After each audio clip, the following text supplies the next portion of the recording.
The contract was for my protection, not for my heart. And it definitely never said anything about him fixing my broken heating system at 2 in the morning. But there he was. Liam Thorne standing on a stepladder in my tiny pantry, his broad shoulders straining the seams of his simple black t-shirt.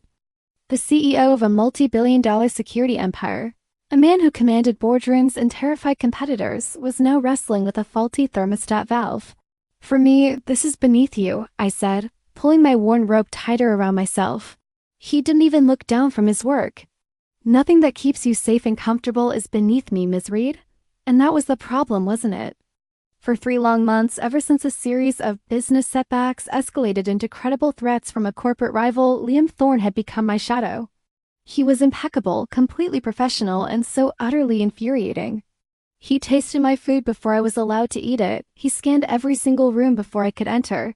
And his constant, gorgeous presence was a living, breathing reminder that my life was in very real danger. The valve finally gave way with a satisfying hiss, and warm air began to circulate through the vents. He climbed down from the ladder, wiping his grease-stained hands on a rag. In the dim kitchen light, he looked less like a titan of industry and more like a man, a very tired man. "You should be sleeping," he said, his voice a low rumble that vibrated through the floor. I couldn't help but gesture to the couch he claimed as his own, the single blanket always folded with military precision by morning. "I could say the same to you," I countered. "You can't protect me if you're exhausted." A ghost of a smile touched his lips, a rare and precious thing. "I'll sleep when you're safe." The words hung between us, heavy with unspoken meaning. I knew deep down that this wasn't just a job for him. I felt it in the way his hand would linger for just a half-second too long on the small of my back when guiding me through a doorway. I felt it in the way his calm, steady voice was the only thing that could quiet the frantic drum of my heart after another threatening letter arrived. This was something more. The breaking point, the moment everything changed, came a week later. We were at a charity gala, my first big public appearance since he'd taken over my security. I was playing my part, smiling, making small talk, networking. But then I saw him across the grand ballroom. He wasn't scanning the crowd for threats like he usually did. He was looking straight at me. And the expression on his face. It wasn't professional assessment. It was raw, completely unguarded, and filled with a longing so deep it literally stole the breath from my lungs.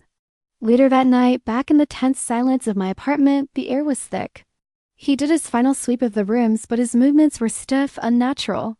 I couldn't take it anymore. I leaned against the kitchen island, my voice barely a whisper. "Who was he?" He paused. "Who?" "The man you were talking to earlier. The one who made your jaw tighten like that." He stilled completely, his back to me. "Jonathan Clark, my former head of innovation. He left to join Sterling Solutions, my rival's company, the company that was threatening me. What did he say to you?" I pressed. Liam finally turned to face me. The professional mask was back in place, but I could see the cracks forming around the edges. "It doesn't matter. It matters to me."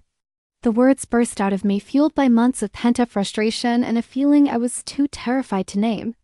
"He said something that upset you. After everything you have done for me, I think I have a right to know if someone is threatening you."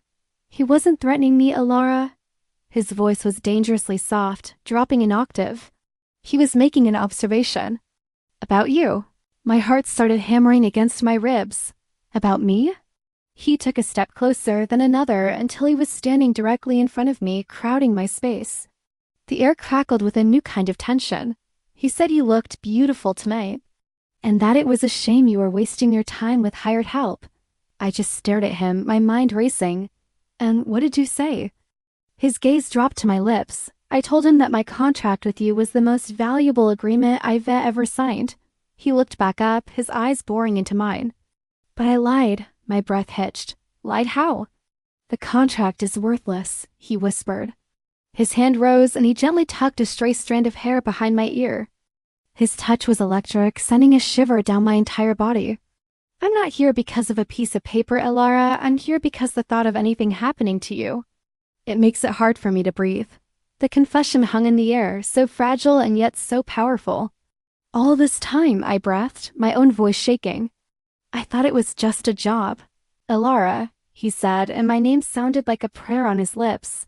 I took this assignment because I've been in love with you since the moment I saw you give a speech at a tech conference 2 years ago. The security firm, the wealth. I built it all hoping that one day I'd be someone you could finally see. Someone worthy of standing by your side. When the threat started, it was my only way in. My only chance to be close to you. Tears welled in my eyes, blurring his face. The most powerful, intimidating man I knew brought to his knees not by a corporate enemy, but by his own heart. So the protection, the late nights, the broken thermostat.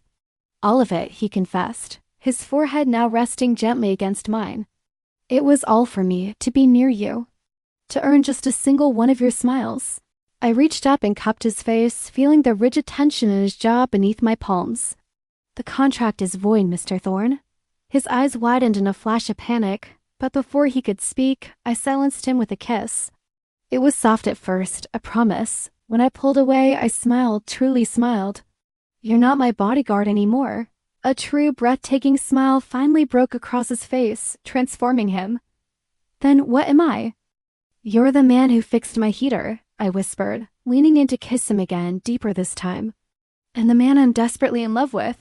In that moment, the gilded cage of my protection vanished, and in its place, I found the boundless freedom of his arms. Thanks for listening to our story today. If you enjoyed it, please hit that like button and subscribe for more. We'll see you next time.